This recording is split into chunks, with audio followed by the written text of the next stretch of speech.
Welcome to episode 7 of Chrome Music Lab tutorial. This episode is going to be focusing on melody. We're going to be talking about what a melody is, what a melody is not, and we are going to focus on some of the basic elements of melody such as tone and rhythm. And then we're going to talk about how to use those elements of melody to write your own melody over a chord progression.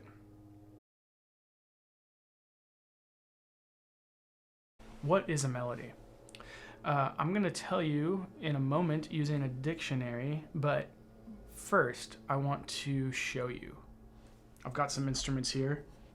This is a little pan flute, and I'm going to use it to play a little melody.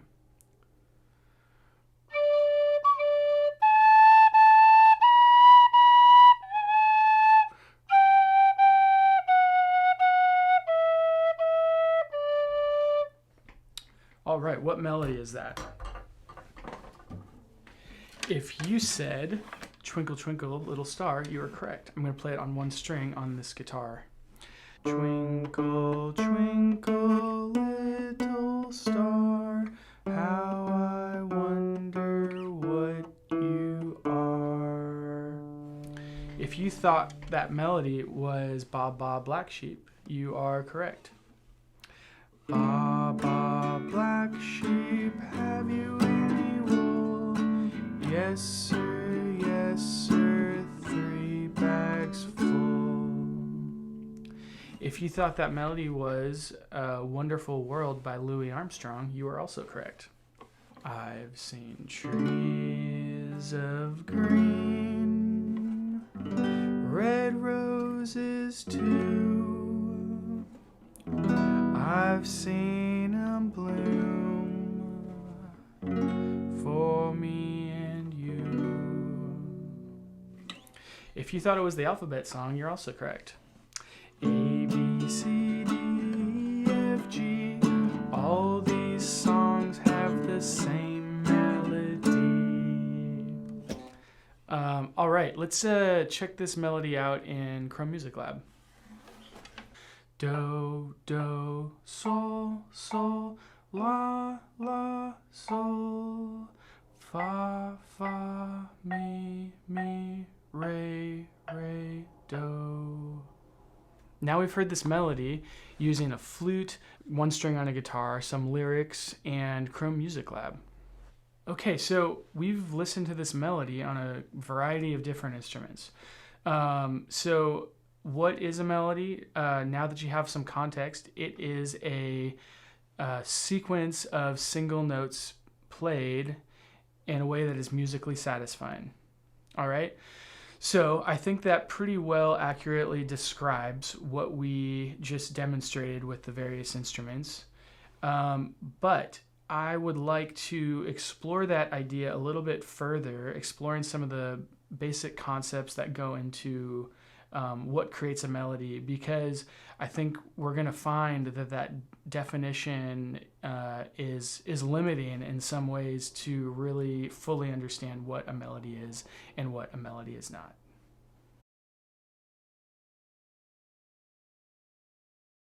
Now that we've listened to a couple different melodies and talked about the textbook definition, we really want to get into the ins and outs of what defines a melody so that as a musician we can utilize some of this understanding to our advantage when writing our own melody. So we're going to compare and contrast to get a clear understanding of what a melody is and what a melody is not. So on one hand, we have a melody that is a sequence of notes happening in time, okay? So if we wanted to sing a melody, we could say da da da da da da da da da da da. Okay? Now, on the other hand, we have a harmony.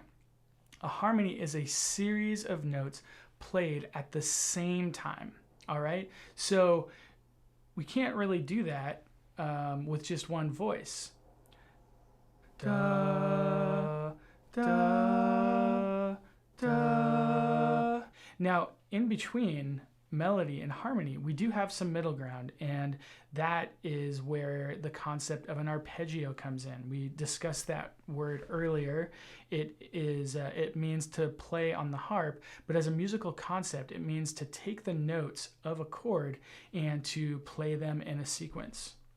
We're going to just do a little refresher on the arpeggio and use the Chrome Music Lab app arpeggio. All right, let's see, here we are in arpeggio here. All right, this is a really fun app. We have this circle here, and these are all different chords that we can play. Now, basically we choose which chord we want to play, and then once we press play, it starts playing it in a rhythmic pattern. Okay, so remember, in arpeggio, we're taking the notes from a chord and we're playing them in a rhythmic pattern. So here we go.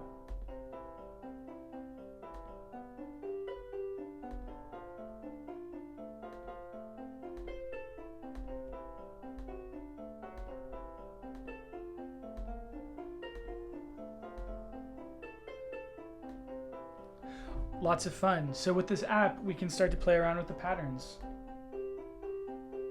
Low, high, middle, high, low, high, middle, high, low, high, middle, high. This is one that we talked about in the earlier lesson on arpeggio. Do, re, mi, sol, do, re, mi, sol, do, re, mi, sol, do, re, mi, sol, do, re, mi, sol. Very simple pattern. This one gets pretty busy.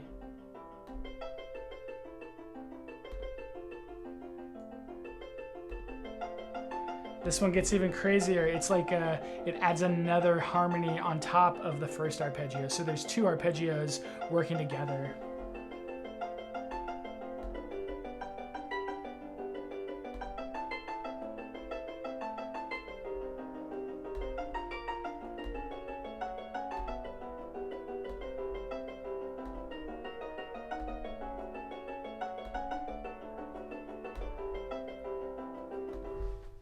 This app is a lot of fun. You can create a lot of beautiful music just by pressing buttons, find the chords that you like the way they sound together. So when we're playing an arpeggio, the notes in the pattern can help to serve as like a pulse, a rhythmic pulse of the song, and then the notes that are being played can help to outline the chords. So an arpeggio is something that's really useful when you're writing a piece of music. Now, based on the previous definition of a melody, which is a sequence of notes happening in time, does this mean that an arpeggio is also a melody?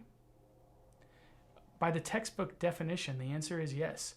An arpeggio is a sequence of notes happening in time, the same way that a melody is. They're both a sequence of notes happening in time. The question now is, what makes them different? What makes an arpeggio different than a melody? And I think this question is really important to answer as a musician, because we want to understand what it is that defines a melody and what it is that defines an arpeggio, because in the textbook definition, they're the same thing. So as someone that's really going to be utilizing these skills creatively, we want to understand what differentiates these two concepts, all right? The first word that comes to mind when I'm thinking of an arpeggio is a pattern, as opposed to a melody, which is more linear. An arpeggio is more circular, it's more repetitive, okay? A melody is more of a straight line, and it is more dynamic, there's more variety. The arpeggio, the rhythm is more even, whereas in a melody, the notes, sometimes they're held out long, sometimes they're held out short. There's just, in a melody, there's a lot more rhythmic and tonal variety of the notes that you're playing. And an arpeggio, the pulse is very even. It's kind of setting the rhythm and pace of the song, whereas in a melody, the pulse, the rhythm is kind of all over the place, kind of to fit whatever the melody, what you're going for with the melody. A melody has a beginning, middle, and end, whereas an arpeggio repeats. So to really sum up the difference between an arpeggio And a melody, I like to think of an arpeggio as like a pattern based, it's like a circle, whereas a melody is like a linear, it's like a straight line. So I want to use the song Somewhere Over the Rainbow to show how these two contrasting concepts can actually really work well and complement each other in a piece of music. All right, here we go. Somewhere over the rainbow, way up high, and the dreams that you dreamed of once in a lullaby.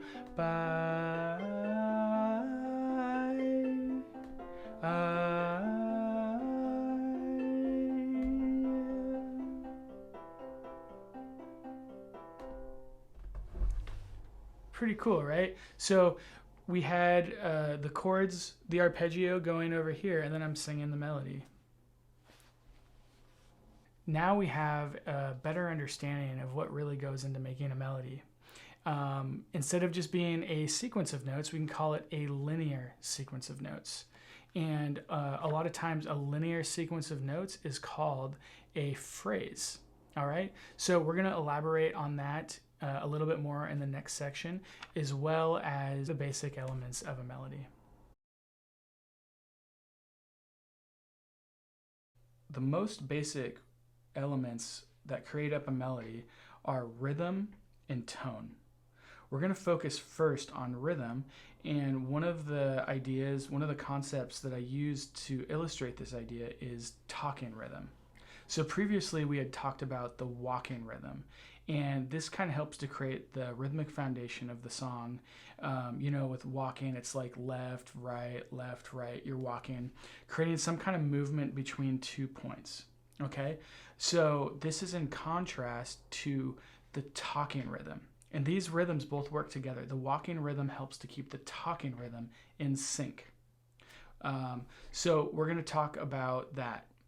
So do you remember when you were in elementary school and you learned about the word syllable? The word syllable is how we break up words.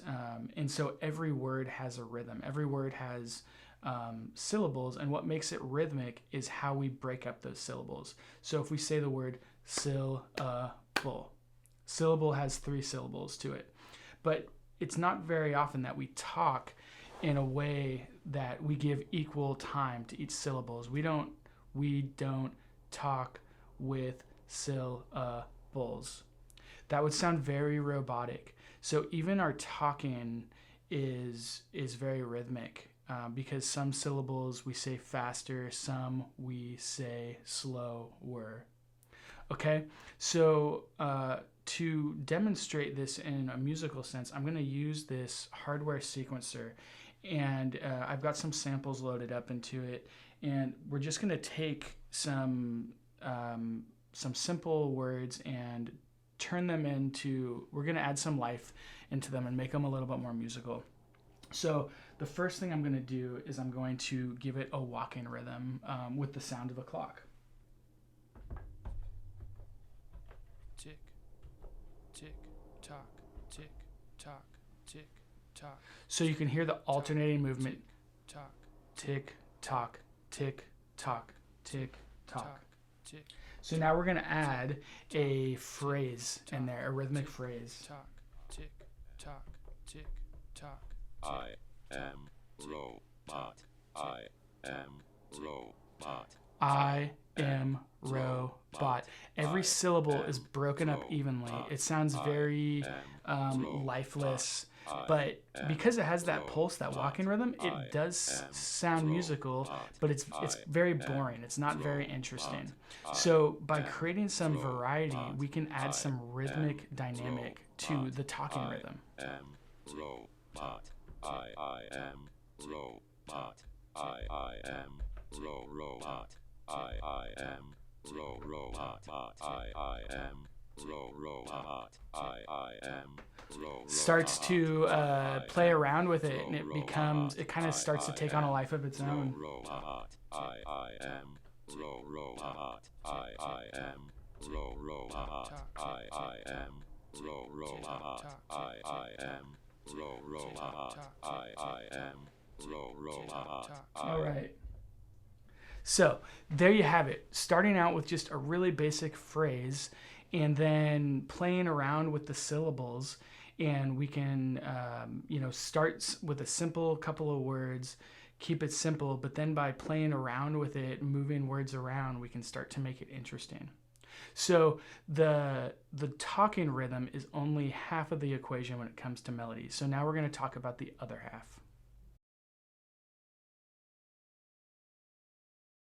In the first lesson, we talked about the words do, re, mi. These do, re, mi words are called solfege syllables. So we just learned what the word syllable means. The word syllable is relating to the rhythm and breaking up of the words in rhythm. All right. Now, solfege refers to the tone.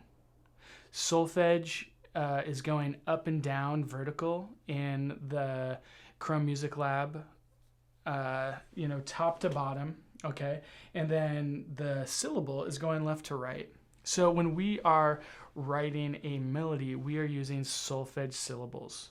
And wherever we put them on those two, up and down, left and right, determines the sound of the melody that we're going for.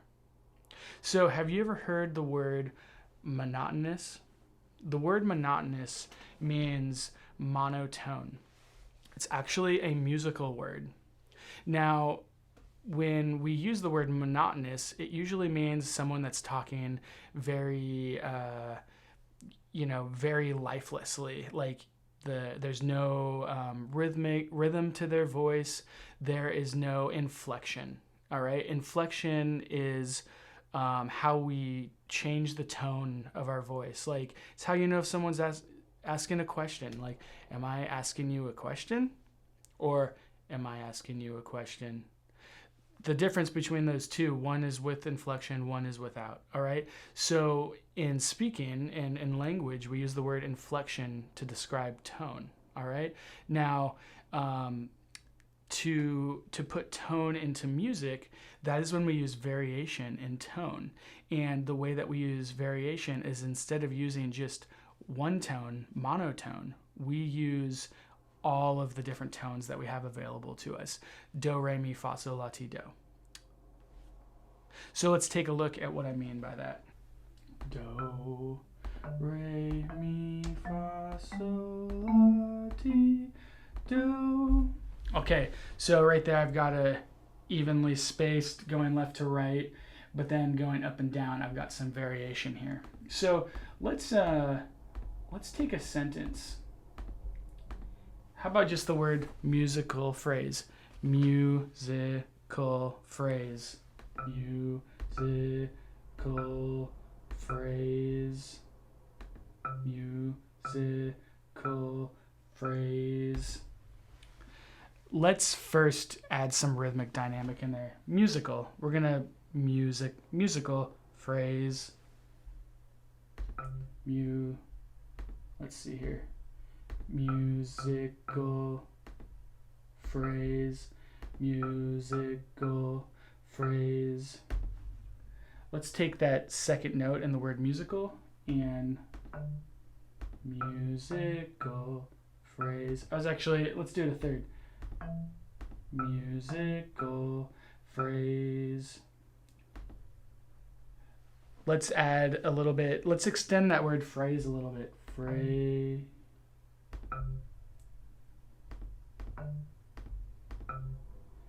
Musical phrase. Musical phrase. Musical phrase. So we just started with some simple words. We played with not only the rhythm of how we said it, but also we added some tonal variety. So by changing the tone, using all the solfege syllables and the rhythm, we can get some melodic dynamic and some rhythmic dynamic. All right, so the word dynamic is kind of the opposite to monotone. Okay, lifeless, dynamic.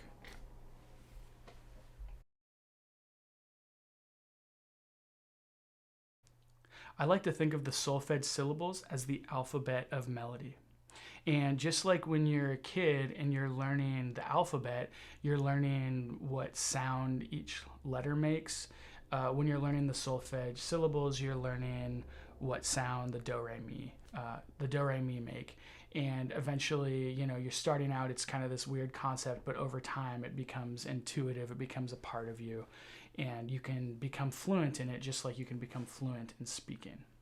So when you are learning the alphabet, you're learning these different letters so that you can learn to say words. And you're learning these words so that you can put them together to create sentences. All right. So in music, we take the alphabet of melody to create musical sentences. And just like when we were talking about earlier, it's not just a musical, a melody is not just a musical sentence, it's a linear musical sentence. And in music, instead of calling it a sentence, we call it a phrase. So a linear musical sentence is a melodic phrase. So just like a sentence, it has a beginning, middle, and end, and some kind of punctuation mark, and then a rest afterwards.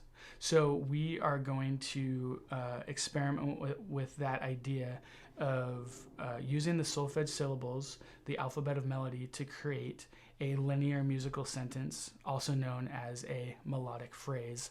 And we're going to give it a beginning, middle, and end, and then give it a rest afterwards. So let's make a phrase. Let's create a musical phrase. Let's create a musical phrase. Let's try to put that to music. Now I'm going to start without any tonal variety, but I'm going to try to create the rhythmic variety right off the bat. So let's create a musical phrase. Let's create a musical phrase. I don't know if this is going to sound right, but let's try. Let's create a musical phrase. That works, and we can kind of edit it. But let's start with let's create some variety. So we're gonna leave let's at do. Okay, let's create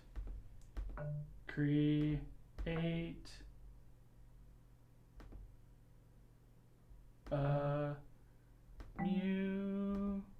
musical phrase. Let's try that.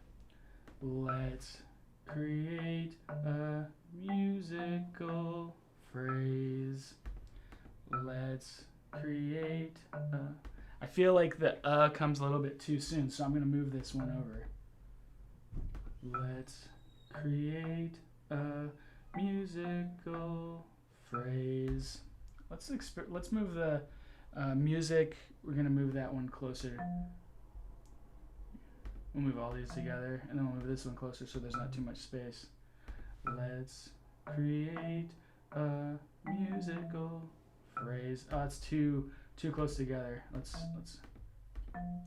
see if that works. Let's create a musical phrase. Let's give that a little bit of space there. Let's create a musical phrase. I think that's going to be the closest that we're going to be able to get to that idea using Chrome Music Lab. Let's see here. Let's try one more time. Let's create a musical phrase. All right, I'm pretty happy with that.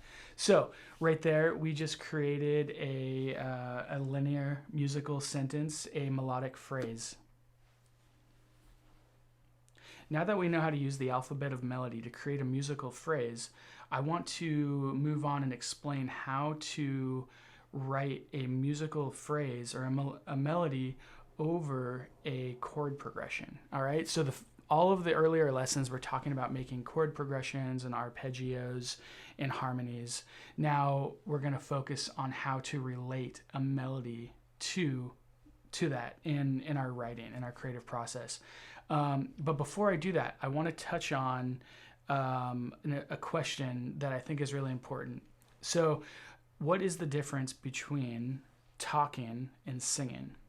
We just spent a lot of time talking about the talking rhythm, but when it comes to melody, singing is really an important part of it.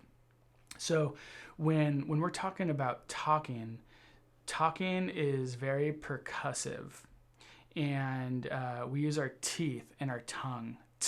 Talking, all right? It's kind of like hitting a xylophone, and that's kind of the sample that we're using in this.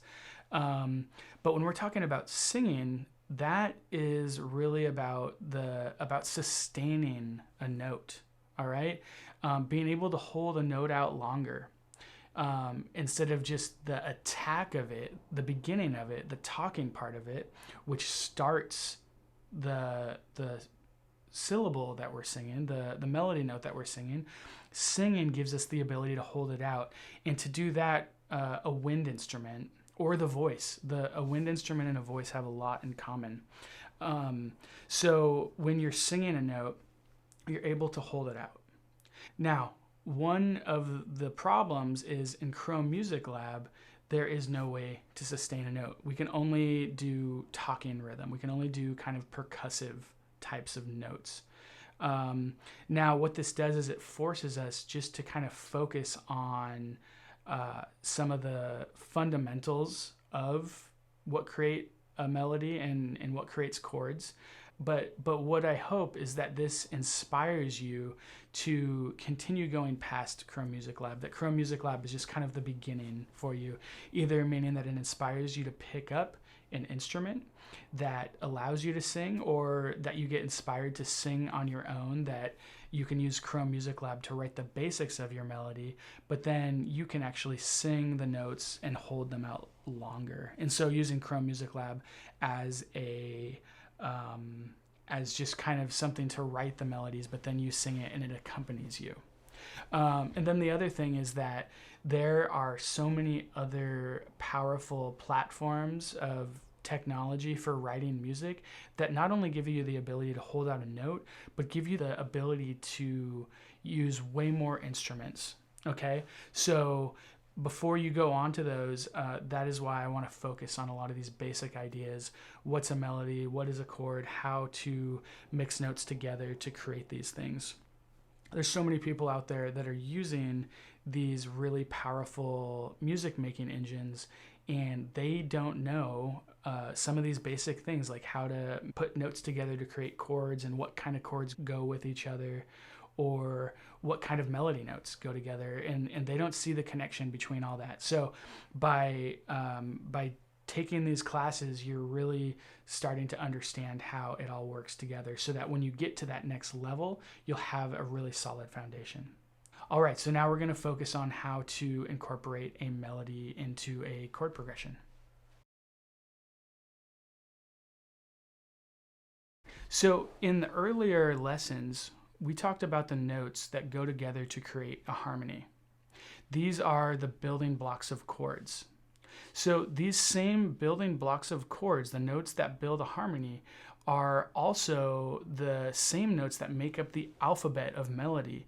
And in the same way that they are useful when they're played together in a harmony, they are also, the same information is very useful to someone writing a melody, because those are going to be the notes that we focus on. So I'm just going to do a quick reminder of what those notes are, so that not only can we see them as they're the notes that build up the chord, but they're also going to be seen as the notes that build up a melody. All right, so I'm going to start with the one chord, all right? Do, mi, sol. Those are the notes that make the one chord, all right? Do, mi, sol. Do is the root, mi is the third, and sol is the fifth. Re, fa, la. So re is the root, fa is the third, and la is the fifth of the 2 chord. All right, for the 3 chord, mi is the root, sol is the third, ti is the fifth. For the 4 chord, fa is the root, la is the third, and do is the fifth. For the 5 chord, sol is the fifth. Sorry, sol is the root of the 5 chord. It gets kind of confusing. It's why it takes a little while to develop this, because there's so many different ways that we use numbers in music that it takes a little while to get the hang of it, to get your numbers straight. So sol is the root, sol is the 1 of the 5 chord, all right? Now, ti is the 3rd of the 5 chord, and re is the 5th of the 5 chord. La is the root of the 6th chord, do is the 3rd of the 6th chord, and mi is the 5th of the 6th chord. Ti is the root of the 7 chord, re is the 3rd of the 7 chord, and fa is the 5th of the 7 chord. All right, just for fun, let's hear all this together.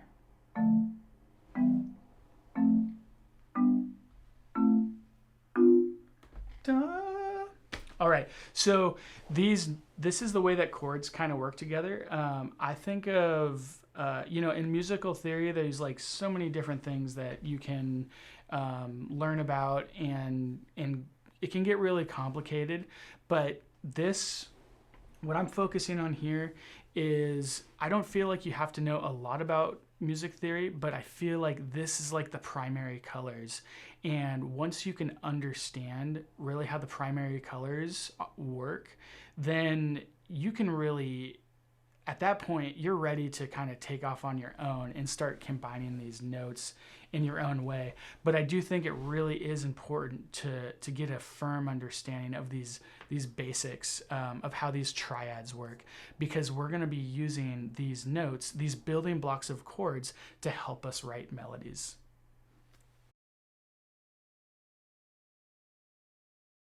The place where harmony and melody intersect is chord tone. That is what I call the notes that are in a melody that are either the root, third, or fifth of the chord that you are playing.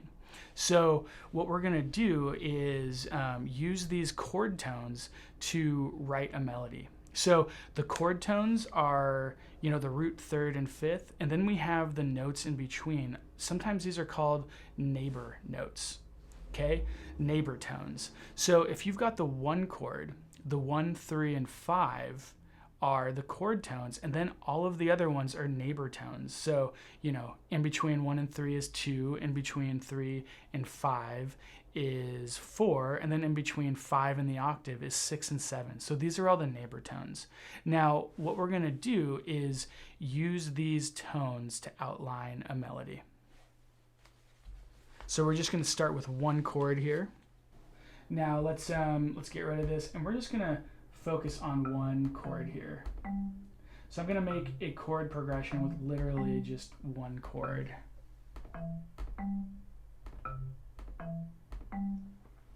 So in that first line is where the chords are. The second line is going to be where I put the melody. So we're gonna just keep it really simple right now, and we're gonna start our melody, our melodic phrase, our linear musical sentence using the alphabet of melody. All right, we're gonna use those solfege syllables, and I'm just gonna start with the 1.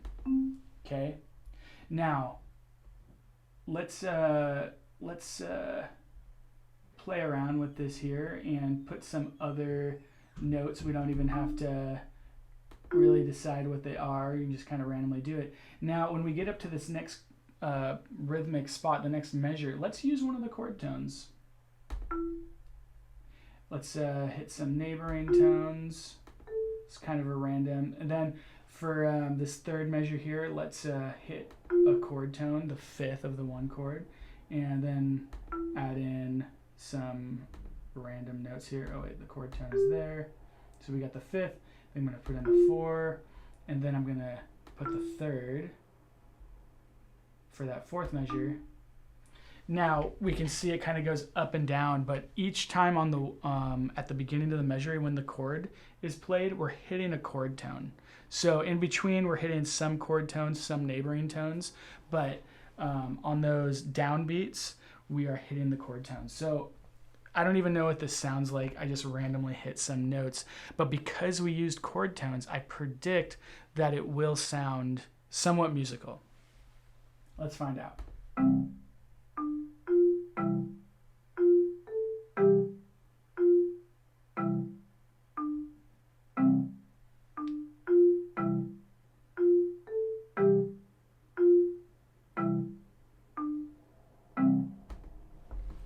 Not bad.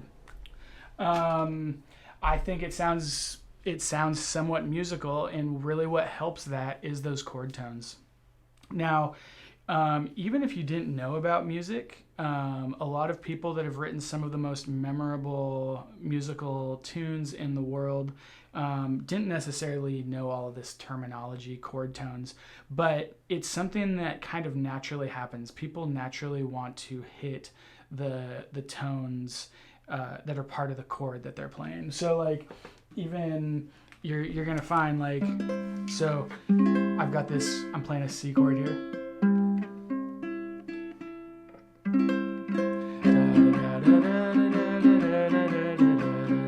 I'm just kind of humming along, right? And each different note in here is a chord tone, okay? Da. So I can, if I'm strumming along something, I can just choose one note in the chord and start that as my melody. Da, da, da, da, da, da, da, da, da, da, da. Come back to that note. So that is a little bit about how these chord tones work. Now, what I promised is that we're going to talk about how to do this with a chord progression, all right? And a chord progression means there is more than one chord. So let's actually just take this second chord here and make it the 4 chord.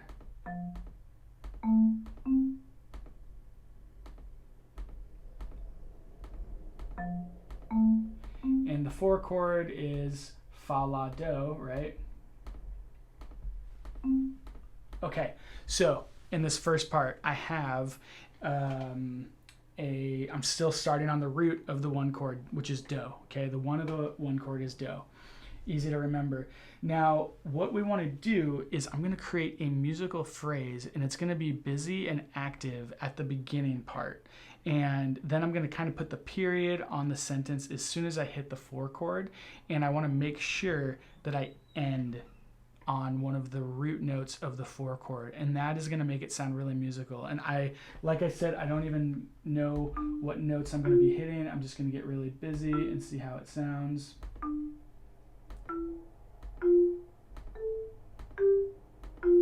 These neighboring notes you can really get away with a lot.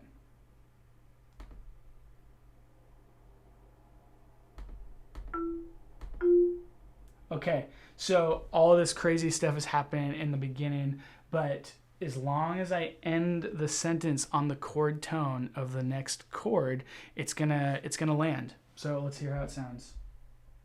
Let's make it a little bit slower since it's really busy.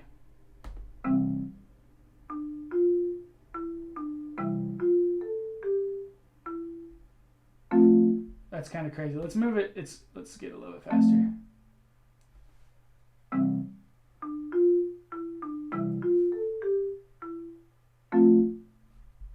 Let's see. Let's make it a little bit more even here. It sounds a little bit disjointed.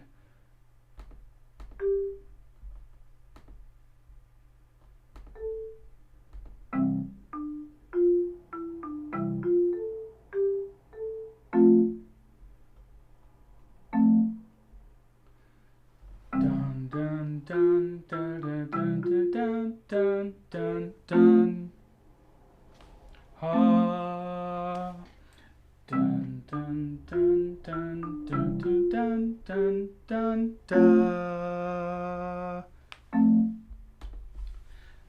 can see just by using those chord tones is kind of our touchstones.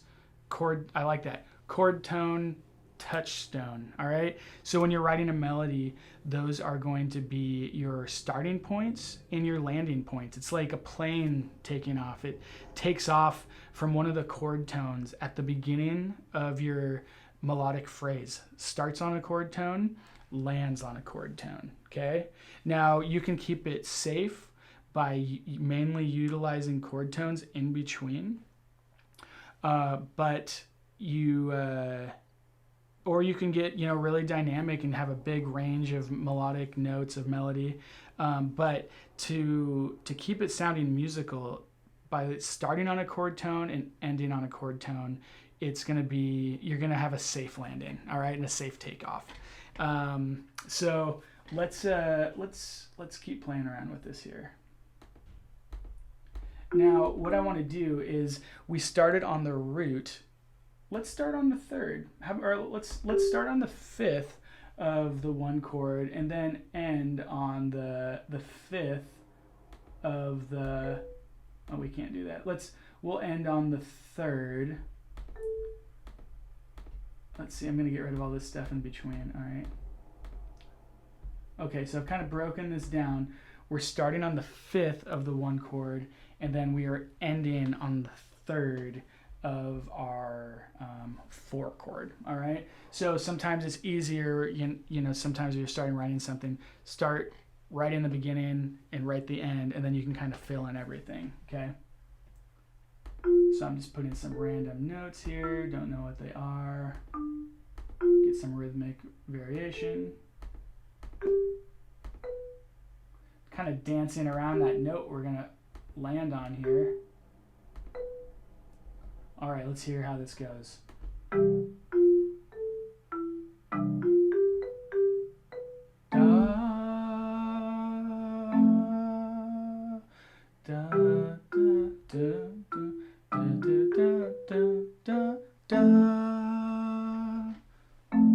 I'm just gonna sing that first note.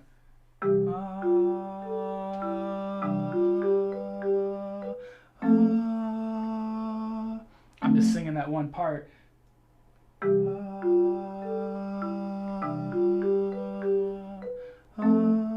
So I've just written another part by singing that melody, that chord tone.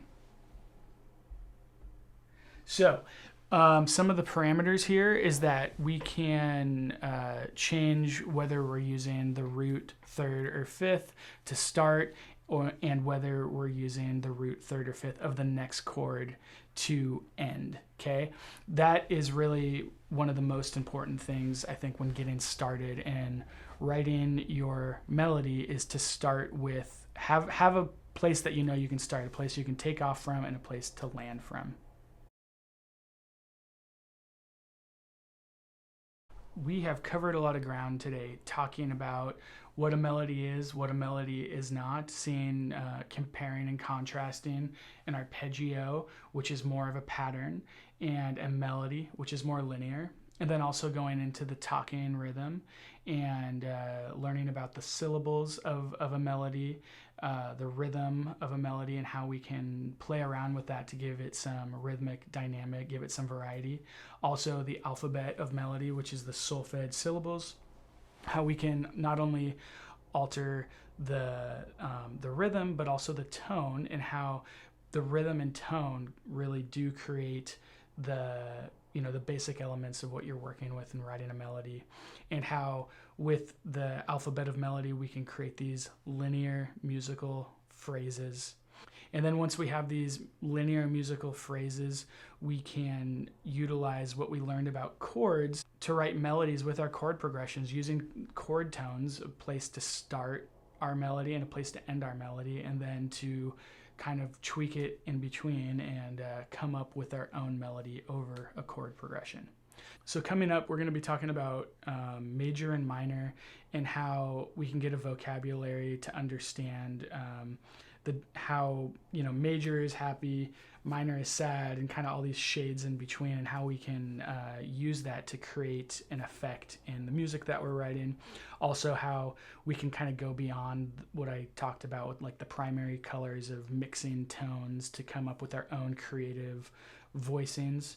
And then you know, creating some dynamics in the music. We're going to be talking about that, how to keep a song interesting and not just monotone, but, you know, create variety throughout the whole song. And then the last lesson, we're going to kind of bring this all together and learn about, we're going to kind of go into even more detail about how you can write a chord progression and a melody and how they can really complement each other, and how you're going to choose certain types of chords, certain arrangements of chords to mix really well with the melody, and that's called voice leading. So I'm really excited to continue sharing some of this information with you, and I'm looking forward to what you take away from this.